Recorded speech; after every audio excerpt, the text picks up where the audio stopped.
சுசேந்திரத்துலேருந்து John Pandi அப்படின்ற கேட்டிருக்காரு. என்ன கொஸ்டின்னா, ₹10 நாணயங்கள் செல்லுமா செல்லாதா? முதல் கேள்வியிலேயே நச்சுன்னு உடைச்சிட்டாரு. அப்புறம் என்ன கண்டினியூ பண்ணுறாருன்னா, நேற்று நான் பேருந்தில் பயணம் செய்தபோது நடத்துனருக்கும் எனக்கும் பெரிய சண்டை நிகழ்ந்ததா குறிப்பிட்டிருக்காரு. ஸோ எதுக்காக இது போல புரளிகள்லாம் பரப்பப்படுது? இந்த ₹10 நாணயங்கள் செல்லுமா செல்லாதா? சொல்லுங்க சார். ₹10 நாணயம் மட்டுமல்ல, ₹5 நாணயம், ₹2 நாணயம், அனைத்து நாணயங்களையும் தற்போது டெஃபினட்டாக செல்லும்.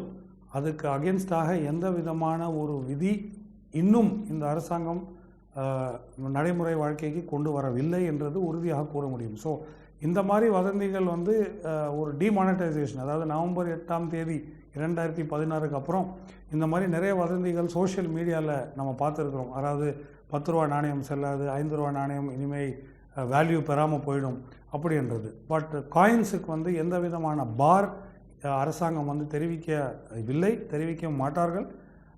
டிமானிட்டைசேஷன் என்றது முக்கியமாக ரூபா நோட்டுக்கு மட்டுமே, ஃபிசிக்கல் கரன்சி நோட்ஸுக்கு மட்டுமே தெரிவித்து உள்ள ஒரு தடை ஆக இருக்கும். நாணயத்துக்கு அகென்ஸ்டாக எந்த விதமான தடையும் இல்லை. ஸோ அது வெறும் ஒரு வதந்தி தான். அவ்வாறு வாங்க விடாமல் சென்றால் டெஃபினட்டாக நீங்கள் கம்ப்ளைண்ட் செய்ய வேண்டும். அந்த புகாரை நீங்கள் முறையாக அருகில் நின்ற போலீஸ் ஸ்டேஷன்லேயோ கலெக்டர் மூலமாகவோ நீங்கள் அந்த குறிப்பிட்ட புகாரை நீங்கள் செலுத்த வேண்டும்.